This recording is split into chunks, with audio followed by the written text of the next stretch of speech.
No operation, no painkiller. చిన్న injection ద్వారా మోకాలు మరియు నడుము నొప్పులకు దీర్ఘకాలిక పరిష్కారం. డాక్టర్ ప్రకాష్ గుడిపూడి. 18 ఏళ్ల అనుభవం, 8,000కు పైగా హ్యాపీ పేషెంట్స్. సంప్రదించండి. Allieds pain and pain management centre, Hyderabad. South లో వర్షాలు దంచుకొడుతున్నాయి. బంగాళాఖాతంలో అల్పపీడనం కొనసాగుతుండటంతో తెలుగు రాష్ట్రాలతో పాటు తమిళనాడులో వర్షాలు విస్తారంగా కురుస్తున్నాయి. బంగాళాఖాతంలో ఏర్పడిన అల్పపీడనం రేపు వాయుగుండంగా మారే అవకాశం ఉంది. ఎల్లుండి తుఫానుగా బలపడే అవకాశం ఉంది. అల్పపీడనానికి అనుబంధంగా ఉపరితల ఆవర్తనం కొనసాగుతోంది. మరోవైపు నైరుతి రుతుపవనాలు చురుగ్గా కదులుతున్నాయి. దీంతో ఏపీ, తెలంగాణ, తమిళనాడులో భారీ వర్షాలు కురిసే అవకాశం ఉందని ఐఎండీ తెలిపింది. వాయుగుండం తుఫానుగా బలపడితే దానికి రెమాల్గా పేరు పెట్టారు. దీని ప్రభావంతో ఒడిశా, పశ్చిమ బెంగాల్లో వర్షాలు కురిసే అవకాశం ఉంది.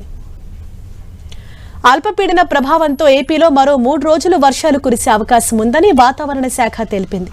ఇవాళ మన్యం, ఏలూరు, కృష్ణా, ఎన్టీఆర్, అన్నమయ్య, చిత్తూరు, తిరుపతి జిల్లాల్లో వర్షాలు కురిసే అవకాశం ఉందని తెలిపింది. గంటకు 30 నుంచి 40 కిలోమీటర్ల వేగంతో ఈదురుగాలులు వీచే అవకాశం ఉందని సూచించింది.